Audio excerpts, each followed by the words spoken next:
So I thought it might be time to do something a little different. And you know, I've had so many requests to do some sort of TV timelines, and I'll be honest, watching whole TV series isn't something that I really have time for, considering how many movies I have to watch for these various shows.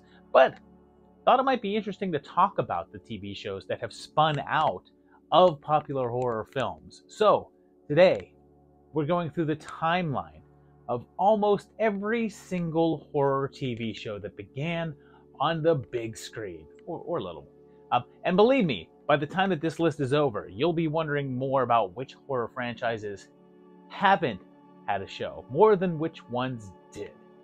Our first entry here is from 1987, and it's Friday the 13th, the series. Technically, the first television show to be spun out of a horror film. It ran from 1987 to 1990, 3 seasons worth, and had 72 episodes, which ran in syndication. It has no connection to the films at all, and in fact, was developed under the title The 13th Hour, and literally only used the Friday the 13th name to draw in viewers. It revolved around an antique shop run by Louis Vendretti, who made a deal with the devil. He'd get riches and power, but all of the items in the store would then be cursed. After he breaks the deal and the devil takes him, his niece and her cousin by marriage team up with paranormal expert Jack Marshak to reclaim them all. At one point, there was the intention of putting Jason's mask as a cursed item, but they decided to let the show stand on its own, and as it is, there are no links at all to the films, except for the behind-the-scenes names, like Frank Mancuso Jr.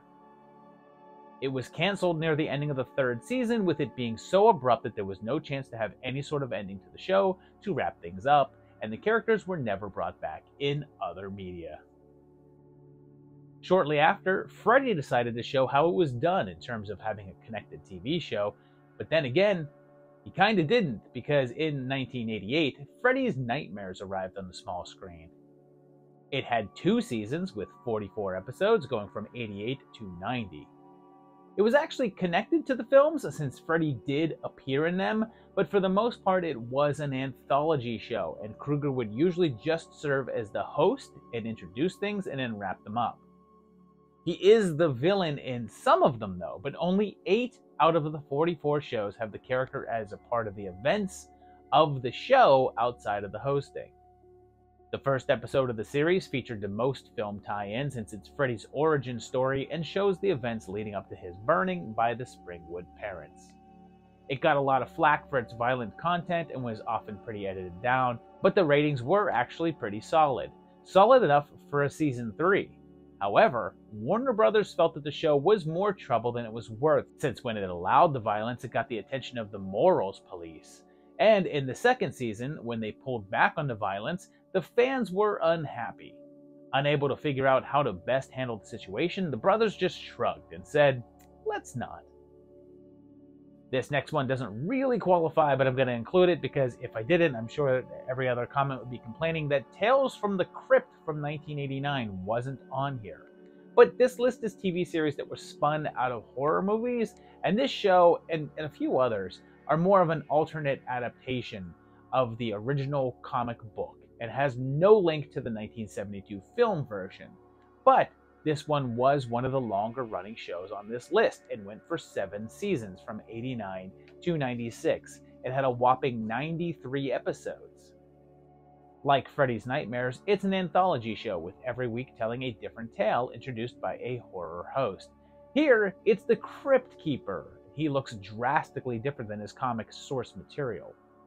Most, but not all, of the episodes were adaptations of stories that appeared in the old EC comics, but not all were from Tales from the Crypt. Some were Tales from the Vault of Horror, The Haunt of Fear, or several others. It aired on HBO and was crazy popular, leading to film spin-offs, cartoon shows, and even a game show. They tried to bring it back a few years ago through M. Night Shyamalan, but legal issues prevented it from moving forward, although that may be for the best because it said that the new version wouldn't have included the Crypt Keeper. The next spin-off didn't arrive until 1996 when Poltergeist The Legacy premiered. This ran from 96 to 99 for 4 seasons and had a solid 88 episodes. It ran on Showtime for the first 3 seasons, but they canceled it and the show moved to the Sci-Fi Channel for its 4th and final season, and is another one that has very little link to the films that it was spawned from.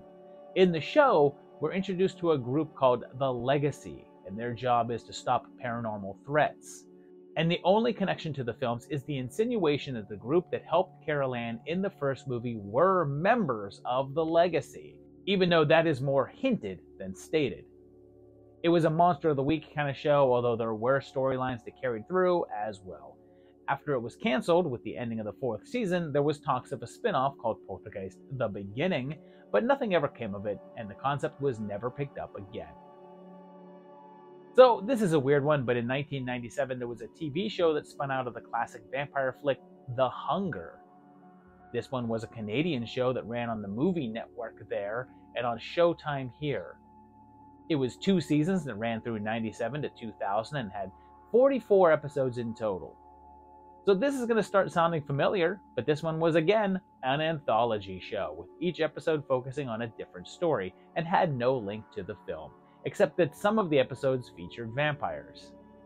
It put extra emphasis on the sexual aspect and was considered to almost be a softcore, like Skinamax kind of thing, and the initial concept was to only be about vampires, but the producers instead decided to allow other kinds of horror to be explored.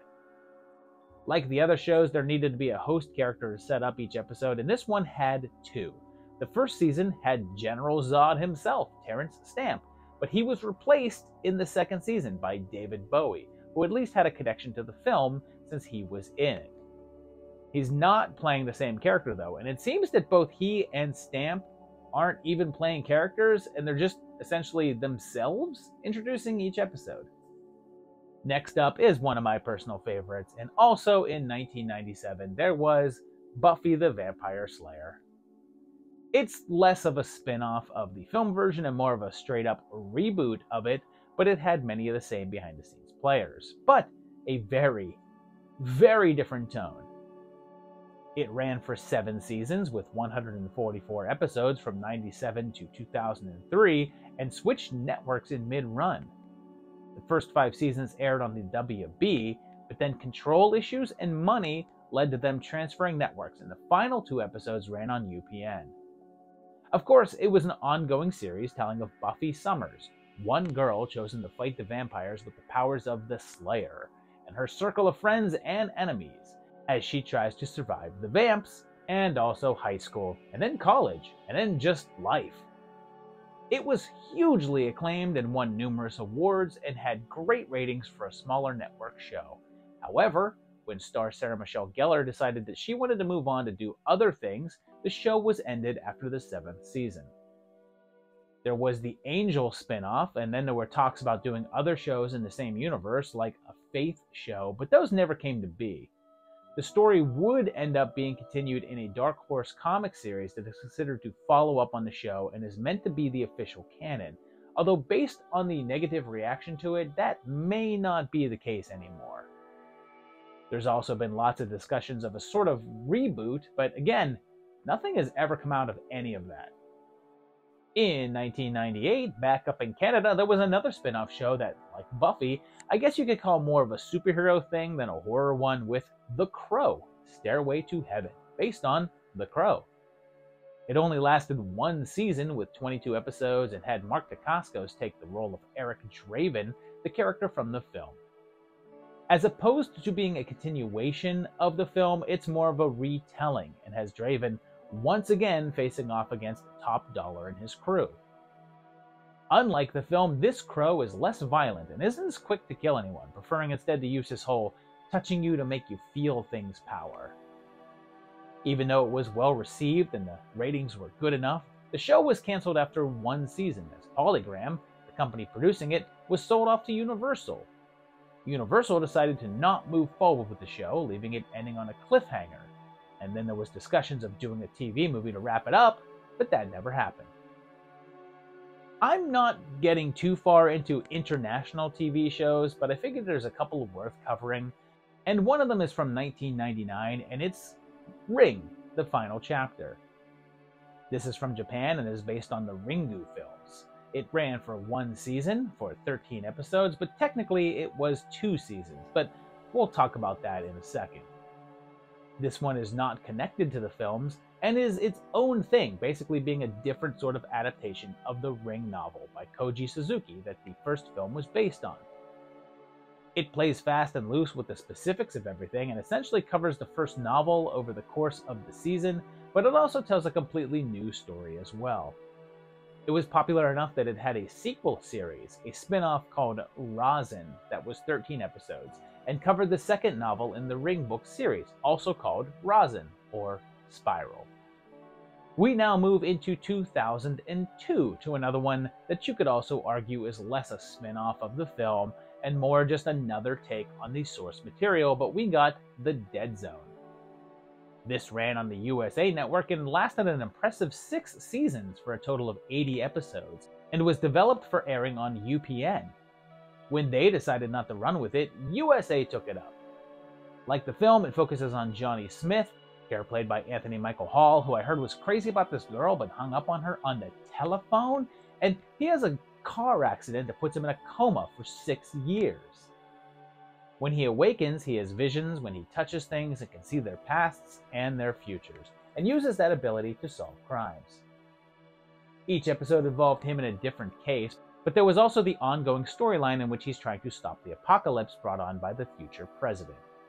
Like The Crow, it's not a continuation of the film, and is a reboot of the source, and was intended to come back for a 7th season, but due to the higher budget and lower ratings of the show, it was cancelled, leaving it on a cliffhanger. There were talks of Sci-Fi picking up the show to continue it, but like so many plans on this list, that didn't happen. 1 year later, in 2003, even though Sci-Fi didn't pick up The Dead Zone, they did, however, run with Tremors, the series. This one only ran for 1 season and only lasted for 13 episodes, and this marks the first time on this roster that the show would actually act as a continuation of the events from the films. In the show, we follow Burt Gummer, and after the events of the 3rd movie, he's moved back to perfection and continues to deal with the Graboids, including El Blanco, an albino one that was introduced in Part 3. They had tried to do a Tremors show earlier in the 90s, but plans never made it through, but this would eventually use ideas from those other scrapped concepts.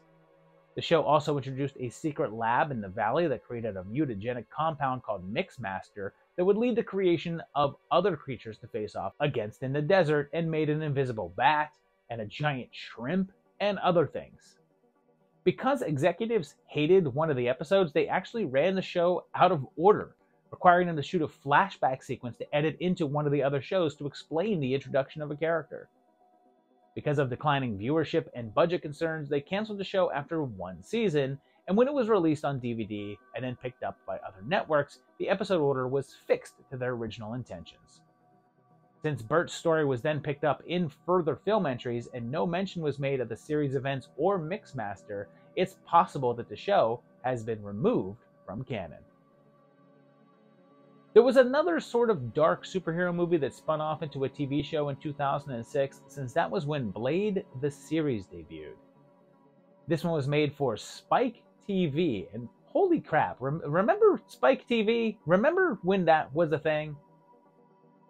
This is clearly a spin-off of the Blade films from writer David Goyer, who also developed this show, and it was a direct continuation from Blade Trinity, although the Daywalker was recast. And you know the old saying, when Wesley Snipes isn't available or is being too difficult, the clear next best thing is one of the authors of the hit song, Slam!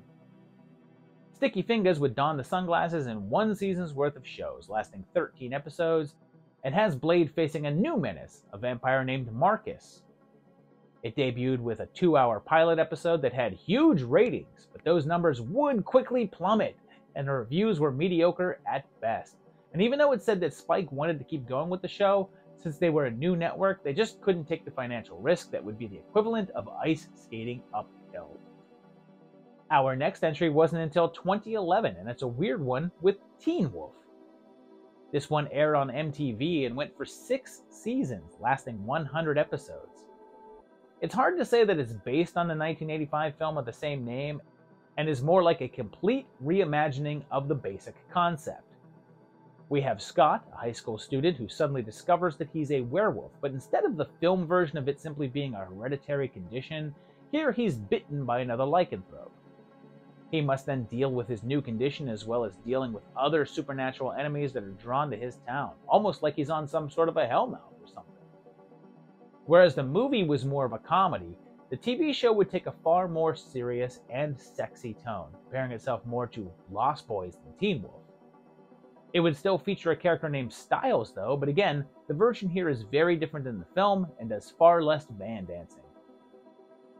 After 6 seasons, it was cancelled as MTV felt the ratings had dropped too low and they wanted to shift more towards unscripted content because who wants actual stories and characters when you can watch Teen Mom, right?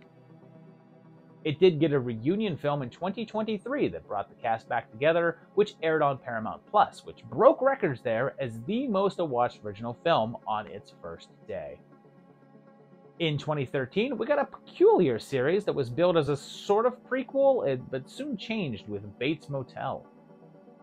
This one was on A&E and went for 5 seasons with a total of 50 episodes and told the backstory of Norman Bates and his evil mother. Norman was played by Freddie Highmore and his mom was Vera Farmiga, and we had the killer at a teen age, moving to a new town where they would try to start a new life. It moved the action away from California and into Oregon and set everything in modern times, so it's clear that it wasn't a standard prequel and instead was a new continuity that led to similar events. It was a very acclaimed show and only seemed to grow in praise as the numbers went on, even if the ratings numbers would gradually decline. It was decided to end the show with the 5th season, which would see the events of the original Psycho take place, although in a rather loose manner, and closes in a very different way than the film series, and gave the show a definitive ending. It should be mentioned that there was an earlier attempt to make a TV show out of Psycho, since there was a pilot for a show that was also called Bates Motel back in 1987. That version had Bud Cort as Alex West, who was in an institution with Norman, and when he got out, he goes to reside in the hotel. That wasn't picked up, although the pilot is available online to watch. Also in 2013, there would be another sort of prequel to an existing horror franchise with Hannibal. But again, there's a case to be made for this simply being a new version of the original novels than something that spun out of the Hannibal Lecter films. It would essentially tell the story of Hannibal Lecter and Will Graham before the events of Red Dragon and detail what led up to the special agent capturing the infamous killer. Instead of Anthony Hopkins as Lecter, Mads Mikkelsen would take over the role and make it his own, and the show would run for 3 seasons and hit 39 episodes. It was massively acclaimed and was called one of the best shows on TV at the time, and its cult following would only grow. It was developed by Brian Fuller, creator of such fun shows like Dead Like Me and Pushing Daisies, and his goal was to have it last for 7 seasons. He wanted the first 3 to be all new material, and then have season 4 cover Red Dragon, season 5 would be Silence of the Lambs, season 6 is Hannibal, and the final season being original material to resolve everything. However, that plan changed as the show was in production, and then changed again when it was canceled after the 3rd season.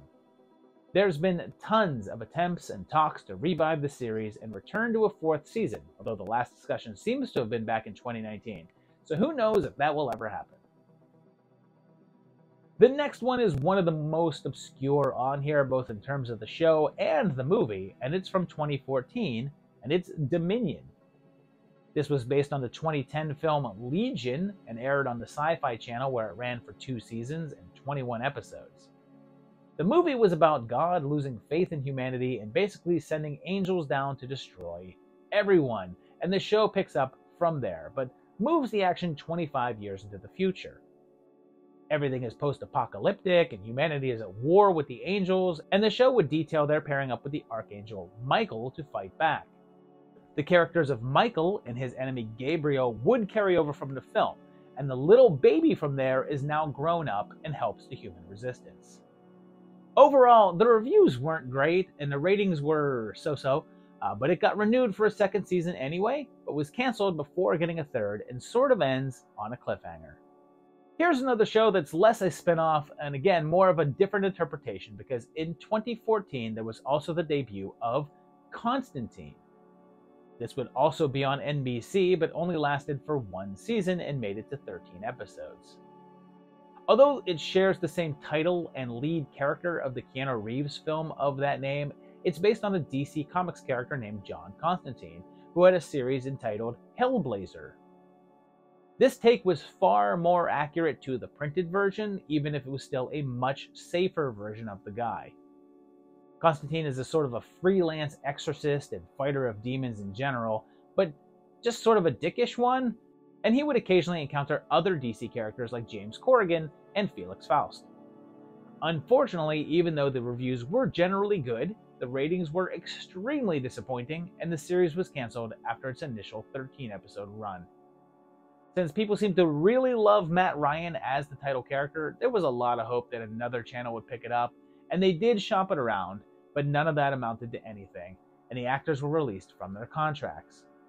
However, the character's cult popularity eventually led to him appearing in the Arrowverse, DC's TV universe on the CW.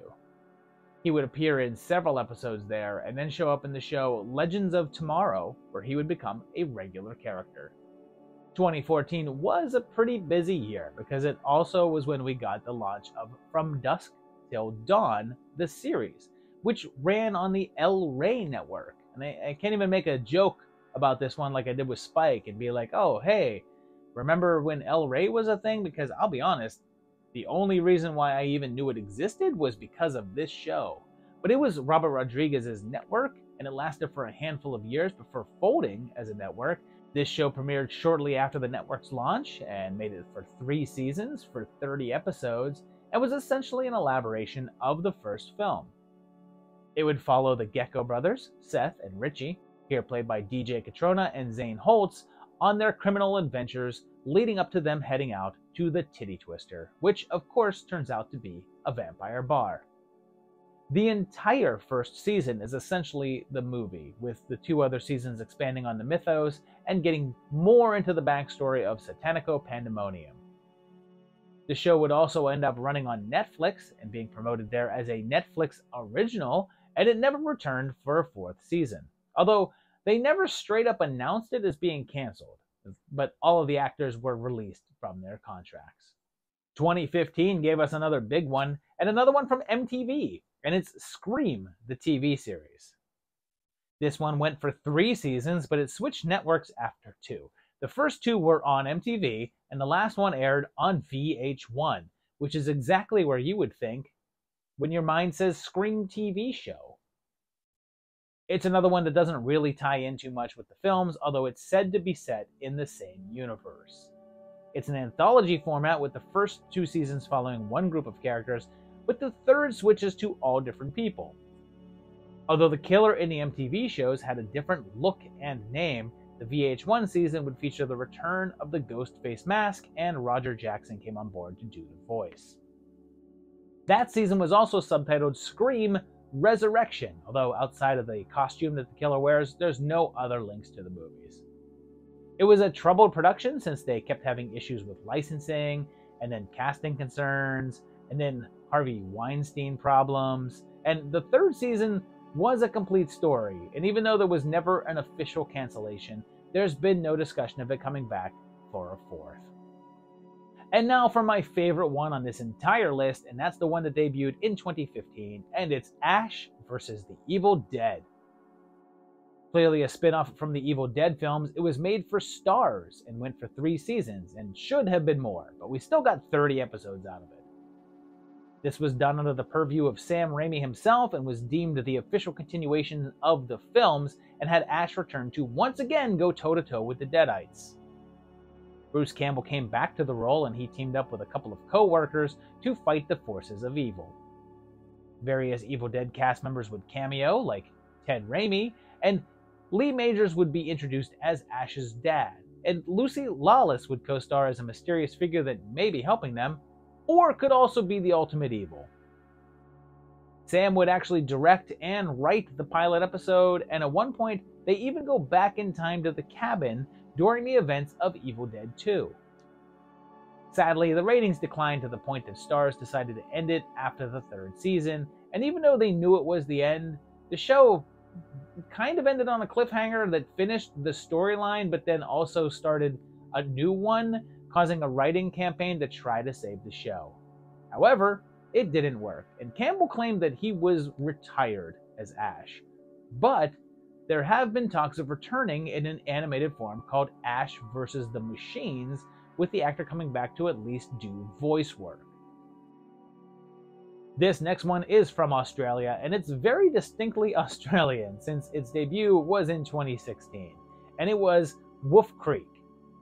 It played on Stan, an Aussie streaming service, and lasted for 2 seasons of 6 episodes each for a run of 12 total episodes. It was spun out of the Wolf Creek films and would feature the return of John Jarratt as Mick Taylor, who also played the role in the movies. It would be sort of an anthology show where each season was different, as the first season involved him preying on an American tourist named Eve, and the second would shift to all new players, and he would go after a whole different group of tourists. It actually got some pretty solid reviews and did well with viewers, and even though it's been said that another season of the TV show and a third movie would be on the way, we haven't heard anything from either in a while. Back in the US, 2016 would also give us another show spinning out of a classic property with The Exorcist. This one ran on Fox and had 2 seasons of 10 episodes each for 20 in total. It would follow a pair of exorcists who would travel around and deal with particularly troublesome cases, but this time they may have bitten off more than they can chew. At first, it seems to be a standalone show with new characters, until the first season finally reveals that Gina Davis is actually playing a grown-up version of Reagan McNeil, who changed her name. It's meant to be a direct follow-up to the first film, and only the first film, ignoring any of the events of the sequels. The second season would then focus on an entirely new case, separate of any of the movie details. After a pretty strong start, though, the ratings would shrink to the point that Fox decided to cancel it right after the ending of Season 2.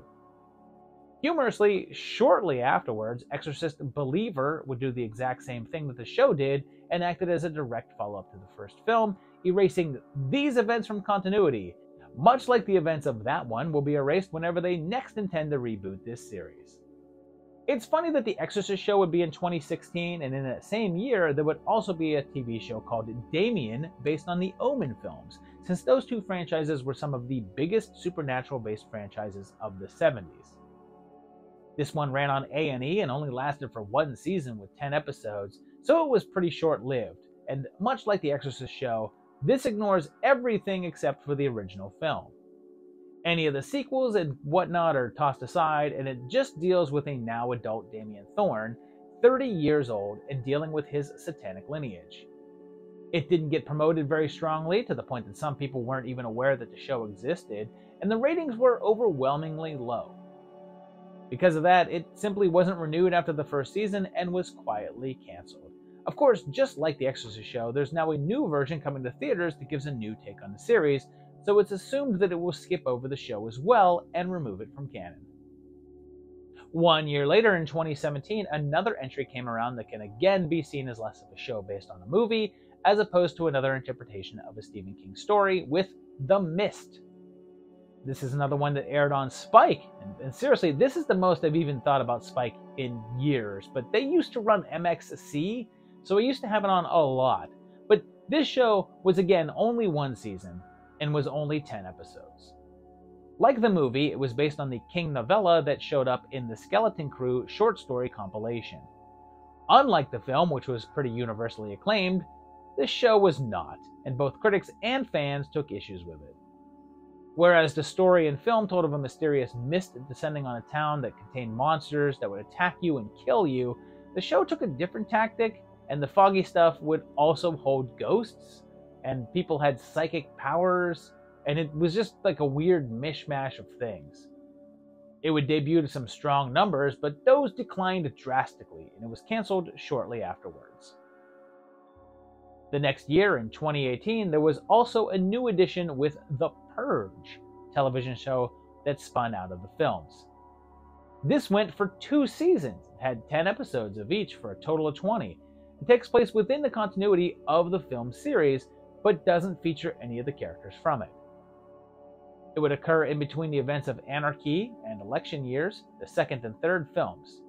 The first season is said to take place in 2027, and the whole season takes place over the course of the Purge night, as all crime is temporarily legal, and would be just a few years after the second film. The second season would then shift to almost 10 years later and occur over two purges from 2036 to 2037, shortly before election year. Oh, I guess it did have one of the characters. The final episode of the second series featured a return of Ethan Hawke reprising his role from the first film. The show had a pretty decent-sized fan base, but USA decided that they were leaning more into unscripted programming and other things that could be made on a smaller budget, and canceled the show. Afterwards, though, the story would be continued in film with The Forever Purge, and then another film that is meant to arrive at some point in the future here. But these don't continue the storylines of the shows, and are instead new tales within that same universe. We're now headed into an area where we're talking about shows that can still be on the air, and the first of these is 2019's Creepshow.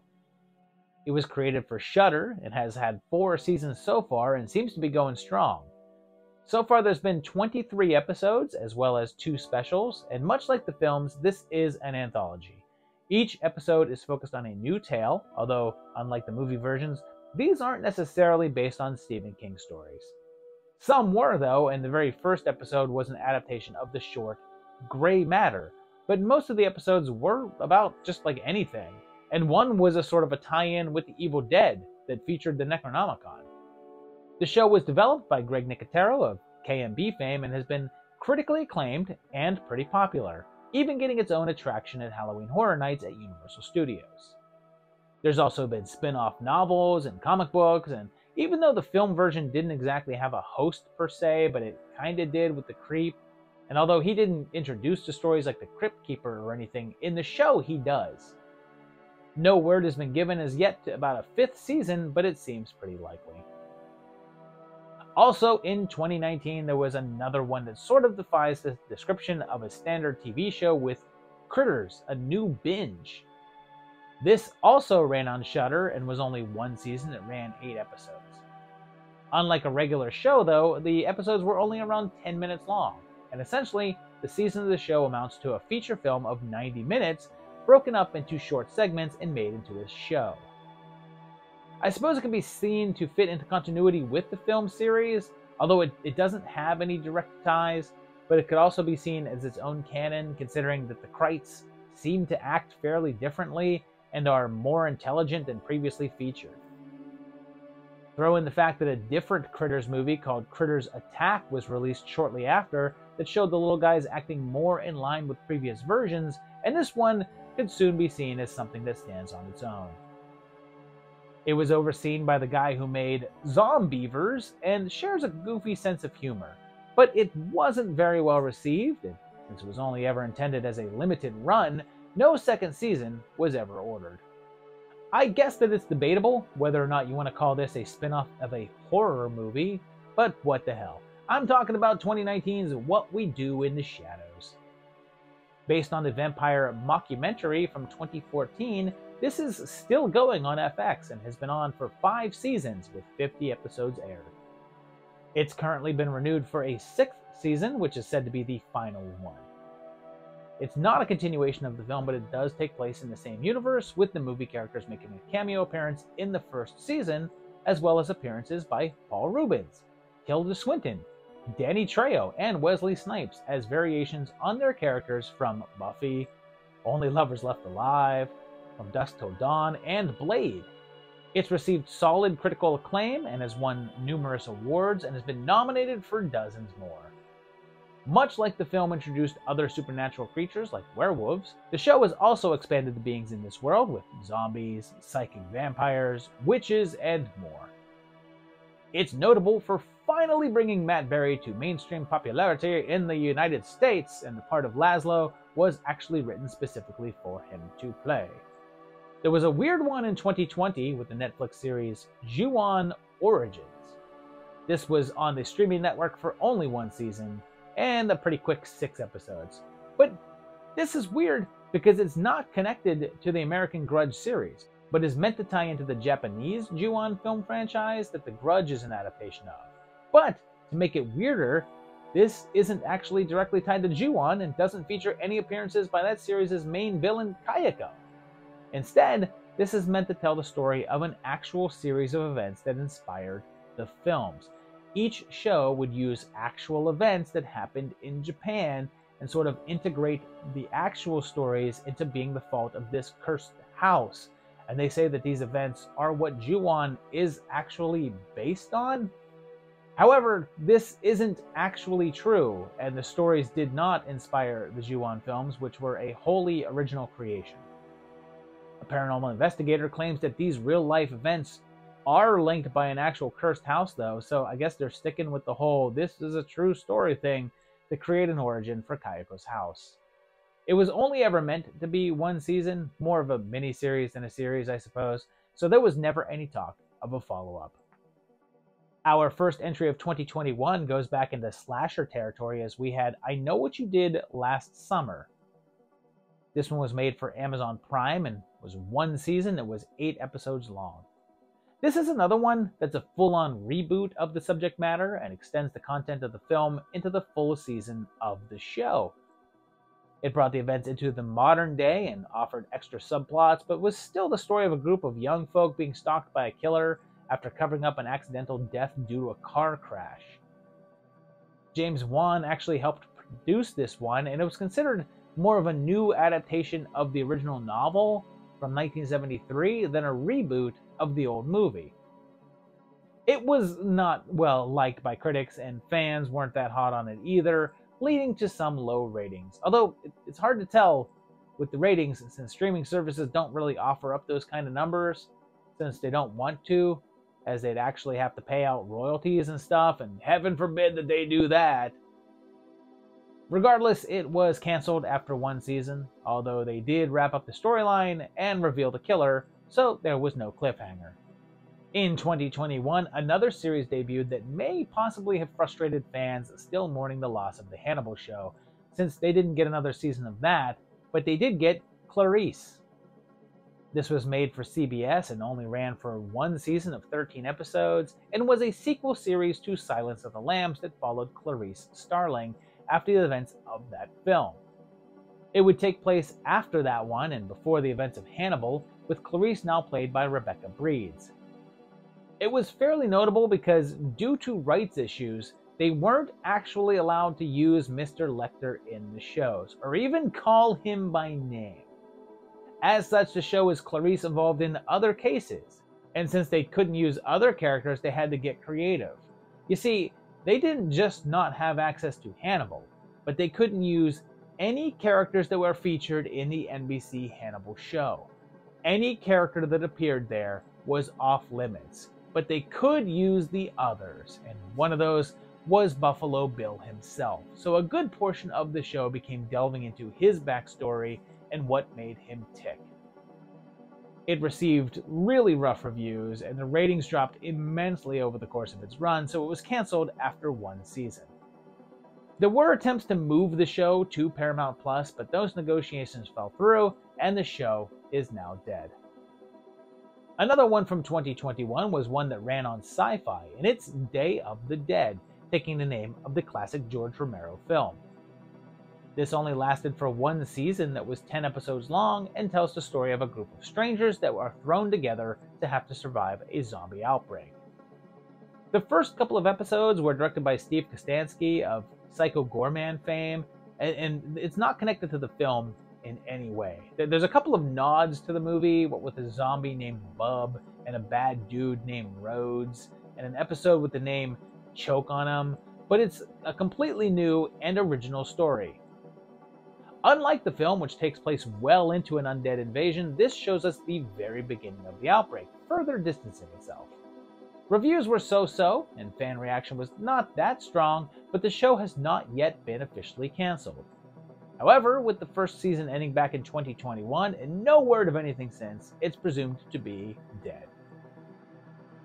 2021 was the debut of another big one, since that was also when Chucky got his own show.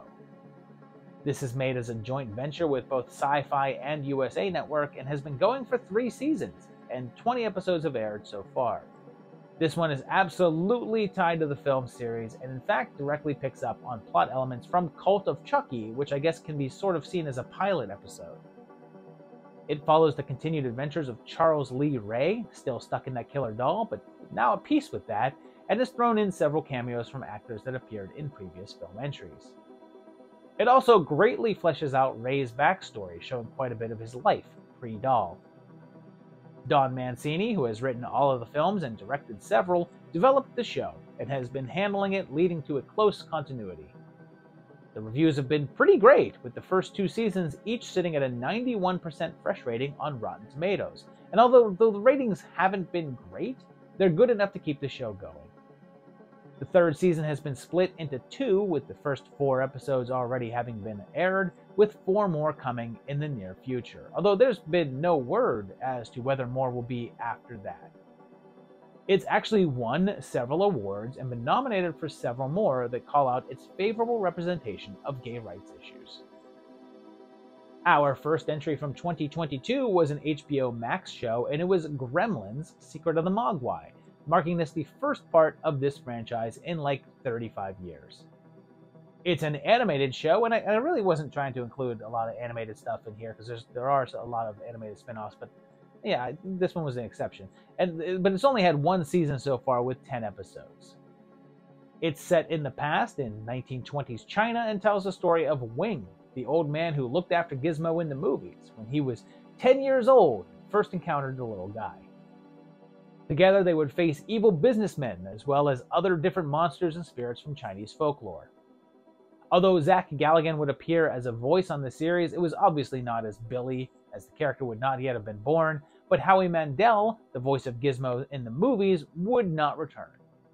Joe Dante would also remain involved, serving as a consulting producer on the series. The reviews were pretty positive all across the board, and it's still sitting at 100% on Rotten Tomatoes. Again, because streaming services don't really release their numbers, it's not easy to say if the viewership was strong, but I guess the buzz was enough for them to give the go-ahead for a 2nd season before a single episode aired, although there's no news of an anticipated air date. Here's a strange one from 2022, and it's the live-action series of Resident Evil. This was made for Netflix and was completely unconnected to the film series, and also not a continuation of the reboot movie from 1 year earlier. I guess this is another that you could challenge and say that it's not spun out of the film, and both are spun out of the video game, but there you go. This had 1 season and ran for 8 episodes and took place over 2 time periods, one in 2022 and the other in 2036. It would tell both the story of the initial zombie virus outbreak as well as the ramifications of it 14 years after. It was one of the shows that had the filming interrupted by the onset of COVID, and they had to delay shooting and spent that time retooling all of their original plans. It wouldn't feature any actors from the older films, but it did have Lance Reddick in there as Albert Wesker. Critics didn't really love it, although they did say that it was more faithful to the spirit of the games than previous adaptations, but audiences never really clicked with it. It debuted strong and then quickly dropped off, and again, Netflix guised their numbers extremely well to avoid paying those proper royalties, but clearly the interest wasn't as much as they were hoping, since this was given the axe after just 1 season. Another one that's sort of a take 2 on a previous film is 2022's Interview with the Vampire. Both the 1994 movie and this series are adaptations of the classic Anne Rice novel, but this is a far more involved and also accurate version of the tale. It had 1 season so far and a short 7 episodes, and is about a journalist interviewing a man who claims to be a vampire, Lewis, and he tells the story of how he got that way and his adventures with another fanged one named Lestat. The show goes much further into the various thematic elements of the book and makes very overt the queer aspects that the movie only hinted at. It ran on AMC, and it's considered to be the first part of what they're referring to as the Immortal Universe, a series of connected adaptations of Anne Rice's works that also includes the Mayfair Witches, which ran in early 2023.